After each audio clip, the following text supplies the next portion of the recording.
everyone, welcome to a new video. Welcome back to my channel. Today we're going to dive into an extremely interesting and very helpful topic that I think is going to help a lot of you feel a lot of peace or find a lot of peace and understanding in the mind and how to transform suffering into peace.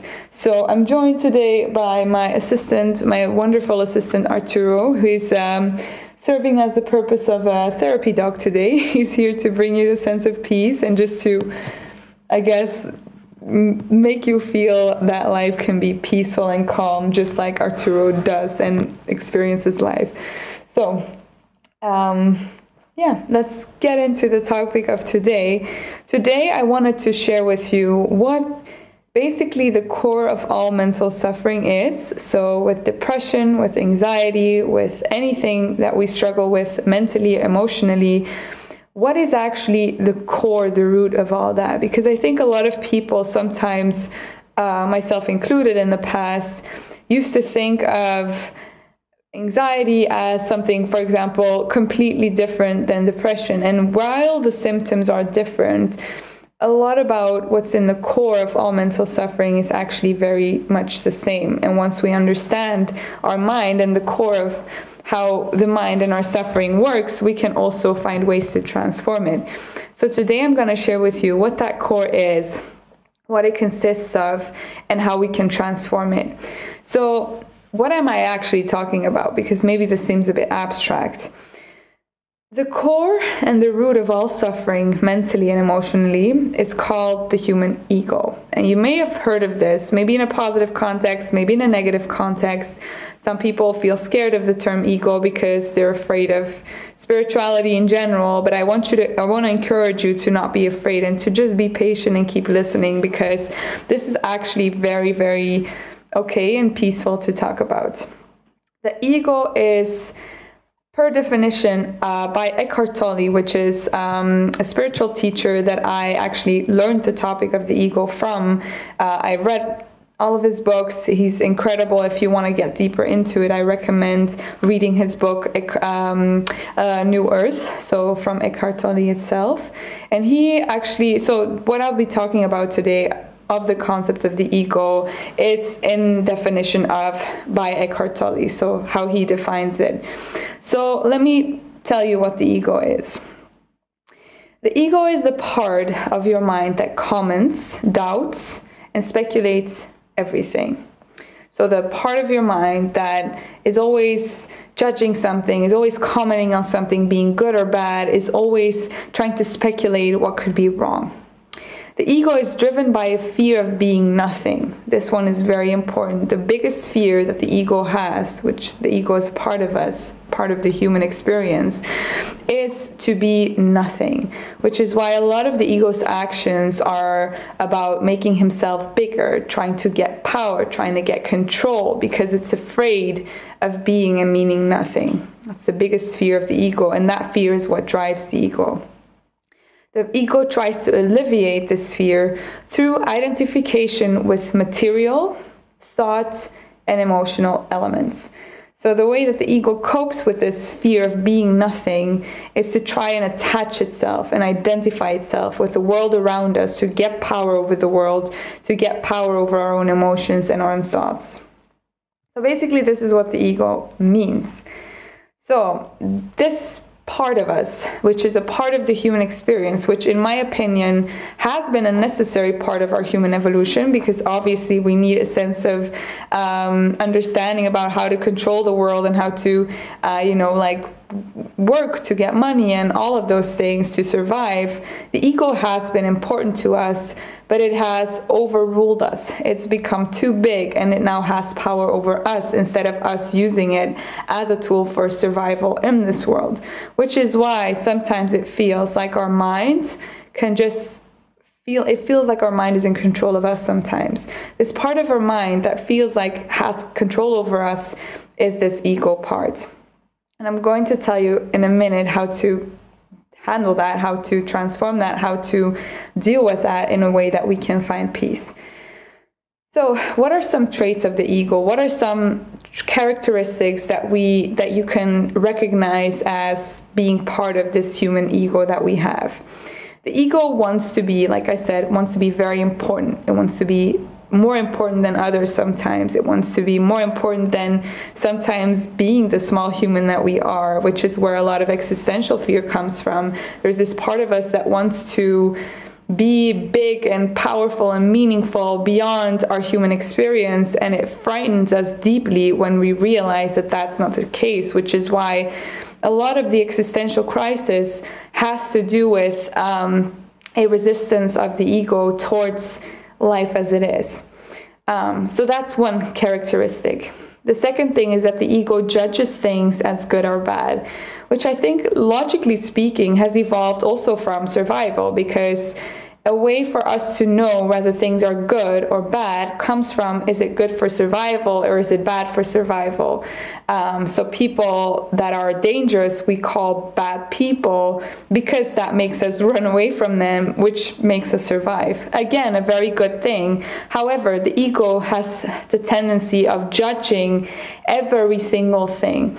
It is looking at everything and trying to judge it as good or bad, which makes us in a way lose touch with reality, because we're always judging in the mind. And a lot of the judgmental thoughts, this is bad, this is bad, this is not as it should be, is what causes us suffering. Because if we say something should not be, something is bad, but we are faced with that thing, we get into a state of stress, we get into a state of resistance because of the ego, and that's what causes us to suffer.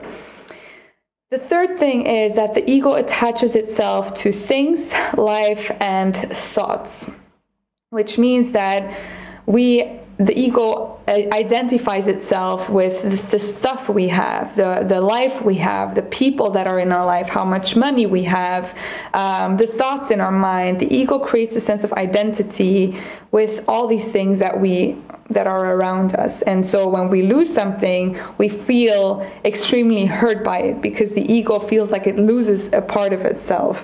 And that's why it causes such intense pain. The fourth thing is that the ego feels either superior or inferior to someone else. So the ego is the part of us that either feels not good enough or either feels better than someone else. And in both cases, they are a part of the ego. We think of ego as only feeling bigger than someone else or better than someone else, but also feeling less than someone else is part of the ego, because you are still attaching your sense of value or meaning to something external. The ego also worries always about past and future. It's never in the present.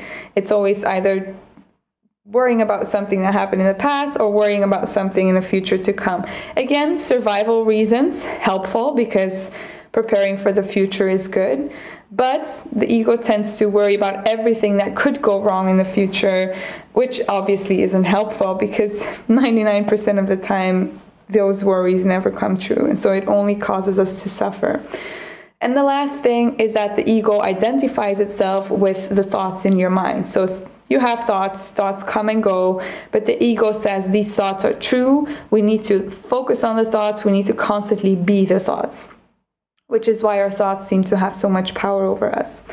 So like I said, ego is in a way helpful because it comes from our human evolution. It's the part of us that in a way has distinguished us from other animals and has made us be able to interact with the outside world in a way that not all animals can do. We can make tools, we can use language, we can interact with our environment in a very intelligent way. But this ego, like I said, also has overdeveloped in a sense that it's become so attached to the outside world that we've lost all peace within.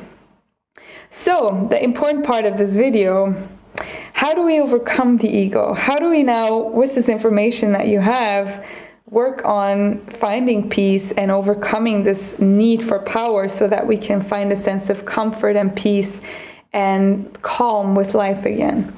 I've listed a few separate little things, so I'll just kind of overgo them together with you. The first most important step is to become aware of your ego, which means that every time you have a thought, for example, a lot of you, which I know that are watching, struggle with the thought, for example, the fact that time passes by is a bad thing. right? So the ego will go, oh my God, I don't have enough time, or death is a bad thing, or why do I have to die? It's a resistance against the lack of power we have over life, the lack of control we have over our environment. So what the ego does is it fights it. So instead of going into the fight, identifying ourselves with the ego, what we can do is say, every time we feel dread or fear coming up from that ego saying, this life is not as it should be, we recognize, oh, this is our ego. We become aware of the ego. It's not going to suddenly shut the ego down, but it's going to create a bit of space, a bit of separation between you, the awareness behind the ego, and the ego itself, which is horribly on this run of trying to get control. And the way to recognize if something is your ego or not is very simple. If it causes you fear, if it causes you discomfort, it is the ego. Because the ego is the root of all fear, is the root of all suffering. So first step, learn to become aware of your ego when it's trying to get power, when it's trying to judge things as good or bad, when it's trying to judge people as good or bad, or life as good or bad. Become aware of it and say, oh, okay, step number 1, I'm aware of this ego. What else can we do? The second thing you can do is actively practicing non-judgment. I think this is one of the most important things you can do, which basically comes down to understanding that good or bad do not actually exist in reality.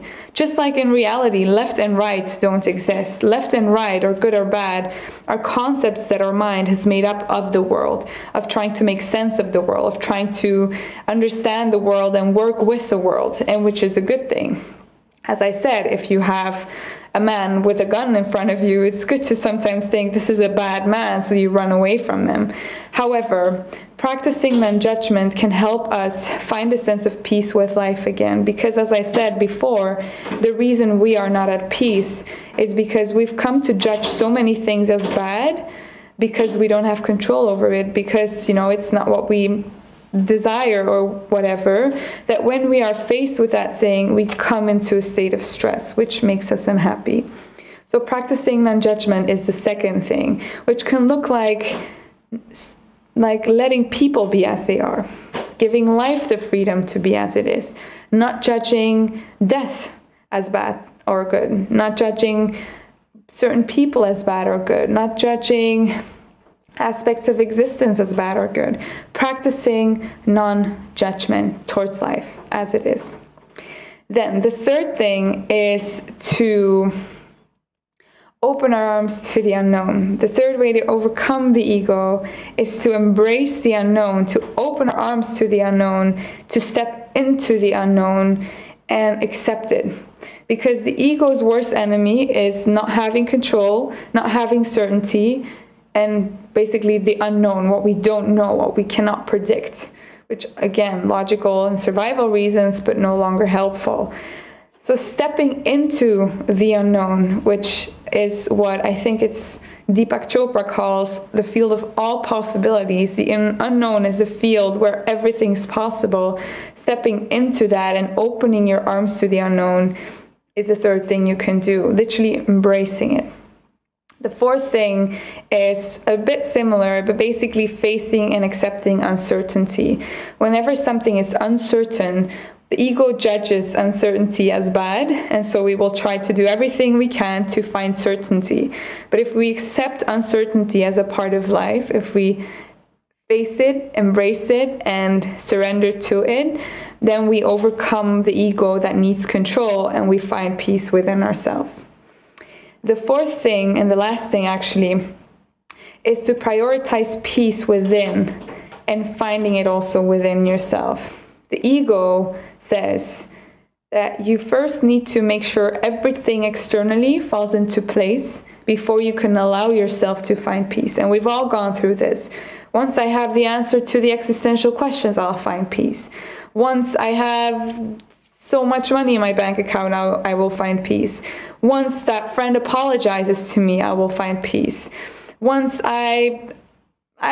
once once everything falls into place externally, then only will I allow myself to find peace. What happens if you do that is your happiness, your peace becomes a consequence of the world around you. You become empowered by the world around, like not empowered, but you allow the world around you to have power over you. You become basically at mercy of external forces that you cannot control. So in that sense, what you have to do is go on an inner journey of finding inner peace, which can be literally trying to find peace with your eyes closed. And peace looks like being okay with the present moment. So this is where I've talked about a lot in my previous videos, embracing whatever is in front of you here and now, whatever emotion that is, whatever thought that is, whatever part of reality that is, not judging life and finding peace with the here and now. I would say, because this was a lot of information, watch this video again, but take a note like pad, take pen and paper, and write some stuff down that you found really essential in this video, things that really resonated for you, and try to really sit with this, because this is, for a very large part, the way to overcome whatever mental suffering you have. These are very, very essential tools in learning to master your mind, learning to master your ego, learning to find peace. I hope you enjoyed this video today. I will put some links in the description of this video with sources for either personal coaching with me, either courses that you can explore if you want to go deeper into your healing journey.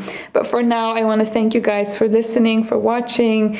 I really want to send you all my love and light, and I hope you have a beautiful weekend. Good luck on your journey, and I will see you guys next week.